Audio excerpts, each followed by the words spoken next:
This episode features a 2014 Nissan Rogue, which is for sale at an auction. First of all, let's start with the smart chart, just so we make sure we don't forget to look for anything. When shopping for a car, you need to go through the exterior condition, the engine condition, the interior condition, make a test drive if possible, and then check the mileage. But before we start, I know that shopping for a car can be stressful. Usually, you have a family, you are working full time, and you really need a new car right now, not in a year from now. So you're on a tight schedule and budget. I mean, when you buy a car, you expect not to put any additional repairs, at least for 3 or 4 years. And at the same time, there really is no way to be 100% sure a used car won't need any repairs. What I would like to share through my work is ways to minimize the risk and obviously deal the best price as fairly as possible. The exterior condition. Let's start with the paint job. You're looking for inconsistency in the paint job. Panels that seems to be lighter or stronger in color than the rest of the car. Luckily, there is a very accurate small cheap device called paint thickness gauge, which I would recommend if you're thinking of buying more than 2 or 3 cars every year. In this case, the front end bumper is starting to lose its paint. You can clearly see black plastic underneath the paint.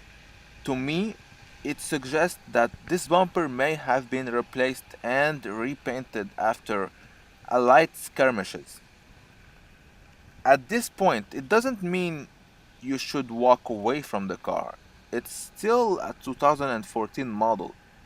It would be recomforting though if the owner comes forward and on his own tells you about any old body repair made on the car. Body condition. As always, this should be the most obvious part. When you're walking around the car, look for any dings, broken parts, scratches, rust, and skirmishes. All around this car, all seems in good order.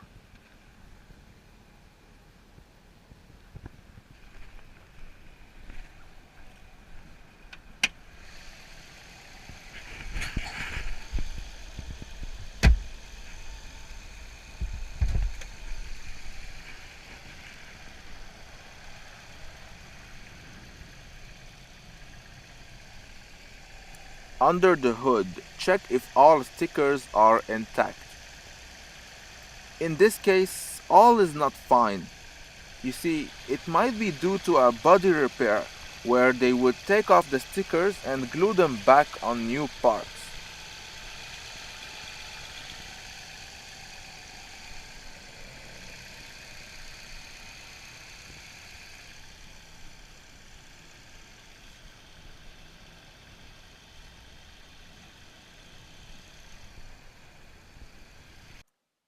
Wheels and tires. First of all, look and see if all four tires are the same make and model. Then take a simple penny, insert it in between the tire tread. It will give you a rough estimation on how deep they are. Finally, check the rims for scratches, pothole damage, and faded paint. Headlamps and all lights. Check if the headlamps are becoming bluish and yellow. This is common with non-UV treated transparent plastic. With time and sunshine, they slowly degrade. This means either the car was sitting too long facing the sun or the car has spent most of its life on the road. This is why sometimes yellow bluish headlamp can give you a rough estimation on the actual mileage.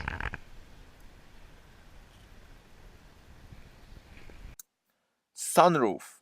At this stage of the investigation, you simply want to verify that all windows are closed tight and properly.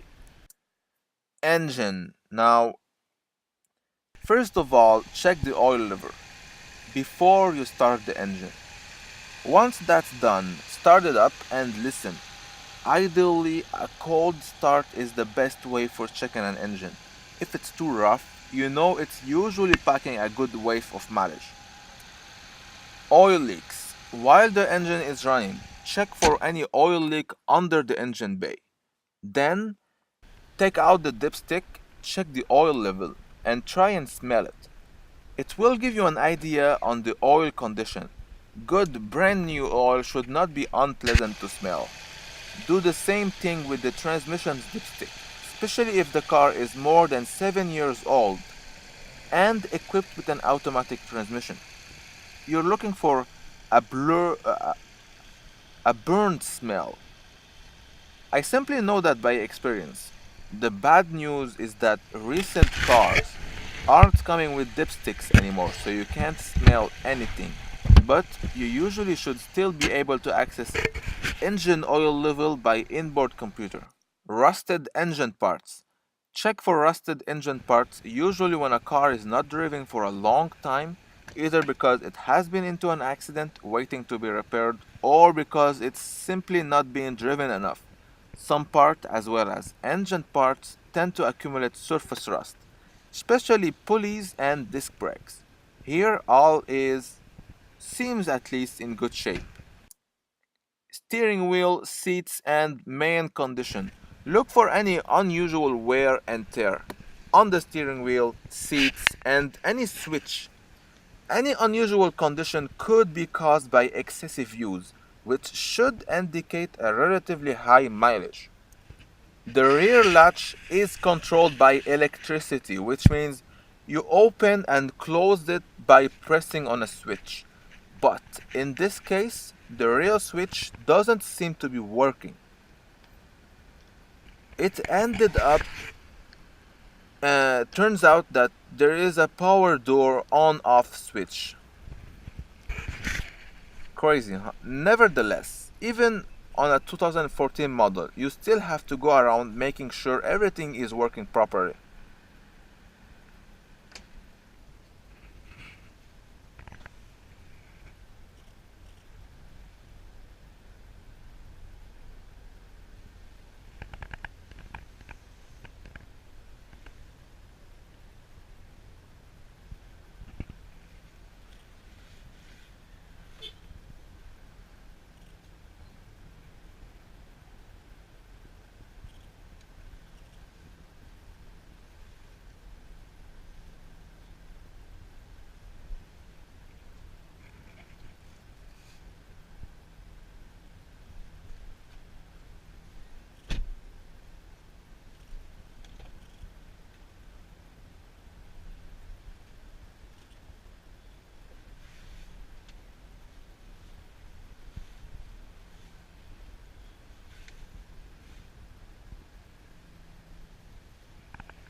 Now all windows and sunroof. Check if all the windows are working properly. Open them up and close them down.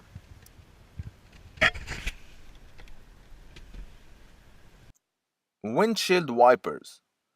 Don't forget to check if windshield wipers show any malfunction.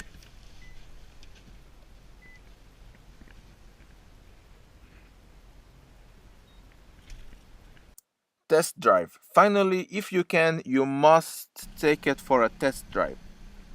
I would suggest to drive it in city roads until it heats up, then take it on the highway.